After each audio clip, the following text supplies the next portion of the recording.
সবাইকে স্বাগত। আজকে আমরা হাইব্রিডেশন অর্গানিক মলিকুলে কি করে বের করতে হয় সেটা দেখব, এবং হাইব্রিডেশন কেন ইম্পর্টেন্ট অর্গানিক কেমিস্ট্রি বোঝার জন্য সেটা আজকে আমরা দেখার চেষ্টা করব। তাহলে চলো শুরু করা যাক। তো আমরা আগের দিন বলেছি হাইব্রিডেশন বের করার জন্য আমাদের স্টেক নাম্বার বের করতে হবে, এবং স্টেক নাম্বার ডেফিনেশনে কি বলেছি না, সিগমা বন্ড এবং লোন পেয়ারের সাম হবে।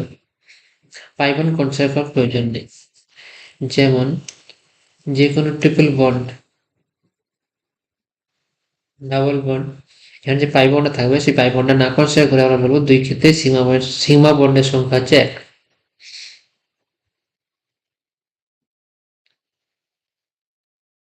কটা পাই বন্ড আছে আমরা ভাববো। এখন CH4 মলিকুলের প্রথমে তোমাদেরকে লুইস টাকা শেখানো হয়েছে। এখানে কার্বন হচ্ছে ভ্যালেন্স ইলেকট্রন করা 4, এবং 4টে ইলেকট্রন প্রয়োজন অক্টেট ফুলফিল করার জন্য, তার জন্য ভ্যালেন্সি 4, তার জন্য 4টে বন্ড বানাবে। এখন 4টে হাইড্রোজেন অ্যাটমের সাথে প্রত্যেকটা একটা করে ইলেকট্রন শেয়ার করে 4টে বন্ড বানিয়েছে। তাহলে এখানে সিগমা বন্ডের সংখ্যা কত? 4। লোন পেয়ার কত? 0। তাহলে স্টেক নাম্বার কত হবে? 4। হাইব্রিডেশন কি হবে? sp3। আগের দিন আমরা বলেছি টেবিলটা ফলো করবে।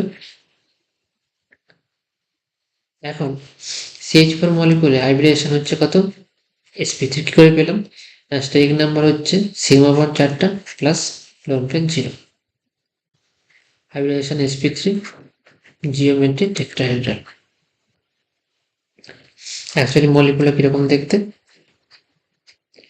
এই পুরো সিস্টেমটা বইয়ের পাতায় আছে, আর একটা হাইড্রোজেন অ্যাটম তোমাদের বইয়ের পাতা থেকে তোমার সামনের দিকে বেরিয়ে আসছে, আর একটা হাইড্রোজেন অ্যাটম বইয়ের পাতা থেকে নিচের দিকে নেমে যাচ্ছে।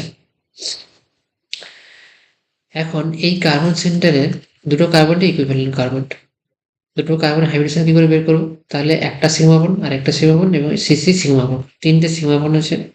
কার্বনের সাথে কোনো লোন পেয়ার আছে না, পাই বন্ড আছে না আছে কোনো দেখার দরকার নেই।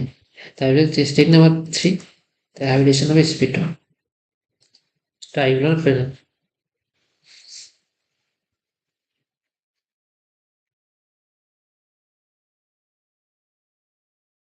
একই রকম ভাবে এখানে দুটো সিগমা বন্ড আছে plus 0 lone pair, steric number 2, তার জন্য হাইব্রিডেশন হবে sp লিনিয়ার। তো আমরা আগের দিন বলেছি যে কোনো মলিকুল আইডিয়াল হাইব্রিডেশন যদি ফলো করে তার জিওমেট্রি অ্যাকর্ডিং টু হাইব্রিডেশন হবে, কিন্তু যখন সেখানে লোন পেয়ার আসবে তখন জিওমেট্রিতে ডিস্টরশন আসবে, এবং তখন আমাদের সেপ প্রয়োজন, যে লোন পেয়ারকে আমরা দেখতে পাবো না, শুধুমাত্র অ্যাটমকে দেখতে পাবো, তার জন্য সেপ প্রয়োজন। যেমন অ্যামোনিয়ার ক্ষেত্রে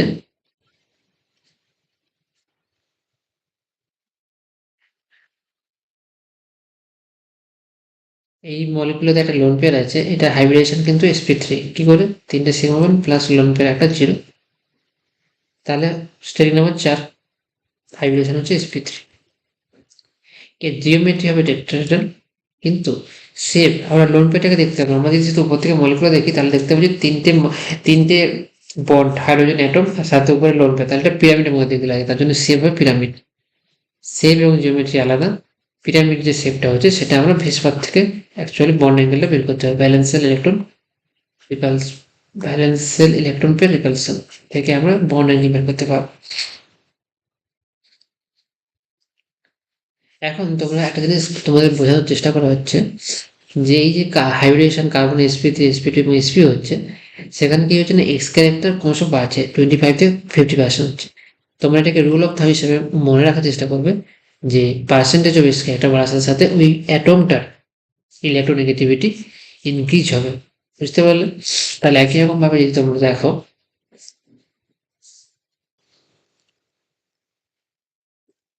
NR3 মলিকুল, এটা sp3 হাইব্রিডেশন,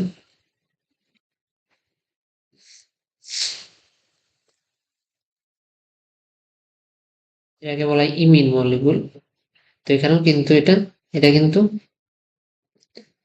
এই মলিকুলার হাইব্রিডেশন কি করে বের করবো? নাইট্রোজেনের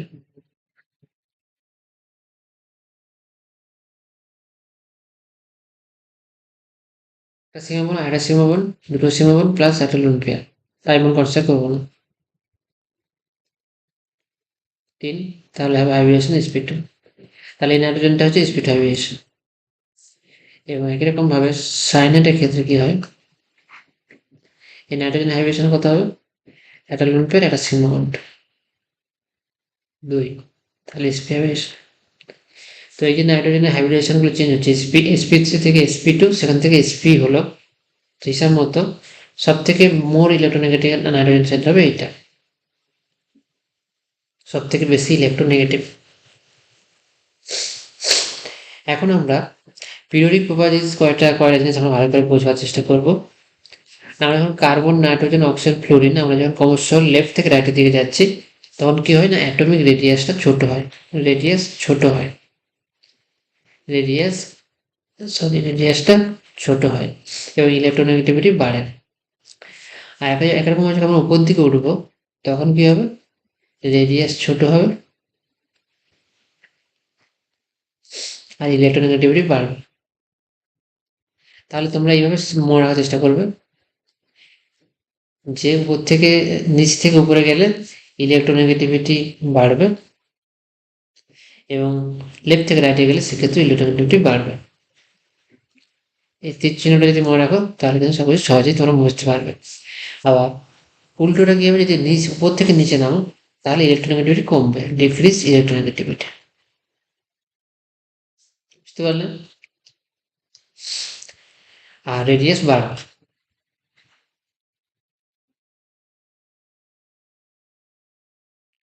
তো এই জিনিসগুলো ভালো করে নোট করবে, এগুলো সবসময় রুল অফ থাম্ব, মানে এগুলো মনে রাখতেই হবে। এগুলো বুঝতে তো পারছোই, তার সাথে আমাকে মনে রাখতে হবে সবসময় যে আমি উপর থেকে যখন নিচে নামবো ইলেকট্রোনেগেটিভিটি কমে যাবে, বন্ড অ্যাটমের রেডিয়াস বাড়বে, মানে বন্ড লেন্থও বাড়বে। যখন আমরা কার্বন অ্যালকিল হ্যালাইড করবো তখন দেখবে যে যত নিচের দিকে যাবে তত বন্ড লেন্থ বাড়বে, বন্ড লেন্থ বাড়ছে কারণ অ্যাটমের সাইজ বাড়ছে।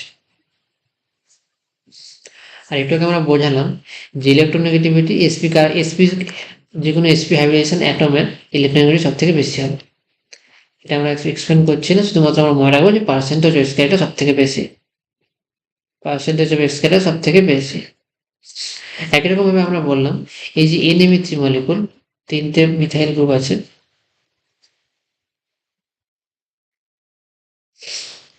এর হাইব্রিডেশন হচ্ছে sp3। আর এই যে মলিকুলটা NH2, অ্যালনিন টাইপে বলতে গেলে, অ্যালনিন মলিকুলের একটা রেজোনেন্স স্ট্রাকচার হচ্ছে এইটা।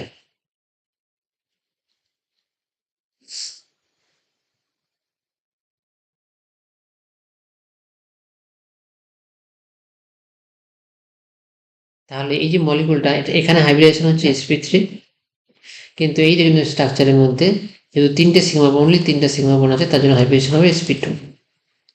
তো আমরা পরে বলবো, শুধুমাত্র এখানে এইভাবেও ভাবতে পারো যেটা কনজুগেশন করছে, রেজোনেন্সে পার্টিসিপেট করছে বলে লোন পেয়ার অ্যাভেলেবিলিটি কমে যাচ্ছে, মানে লোন পেয়ারটা দেওয়ার ক্ষমতা কমে যাচ্ছে, তার জন্য বেসিসিটি কম। আর এটা হচ্ছে ট্রিপল বন্ড Cr, এটা হচ্ছে sp হাইব্রিডেশন। তো আমরা কি দেখতে পেলাম না, ইলেকট্রোনেগেটিভিটি সবসময়, এখানে sp3 হাইব্রিডেশন ছিল, এখানে sp2 দেখালাম, এখানে sp, তো যত এদিকে যাচ্ছি তখন পার্সেন্টেজ অফ স্কেলটা বাড়ছে, ফলে ইলেকট্রোনেগেটিভিটি বাড়ছে, আর ইলেকট্রোনেগেটিভিটি বাড়লে বেসিসিটি কমবে, বেসিসিটি কমবে, তার জন্য সব থেকে বেশি বেশি হবে এই মলিকুলটা, NMe3 মলিকুল, sp3 হাইব্রিডেশন মলিকুলটা সব থেকে বেশি বেশি হবে। বোঝা গেল? তো আজকে আমরা কতগুলো জিনিস সামারাইজ করার চেষ্টা করব। আমরা কি শিখলাম, প্রথমে হাইব্রিডেশন কিভাবে বের করতে হয় সেটা আমরা শিখলাম, হাইব্রিডাইজেশন। তার সাথে আমরা কি কানেক্ট করলাম, পার্সেন্টেজ অফ এক্স ক্যারেক্টার,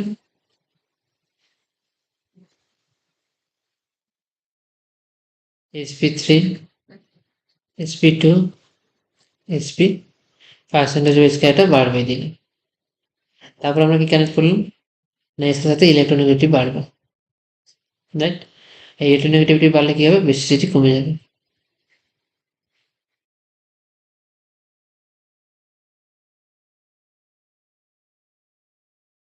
বুঝলে?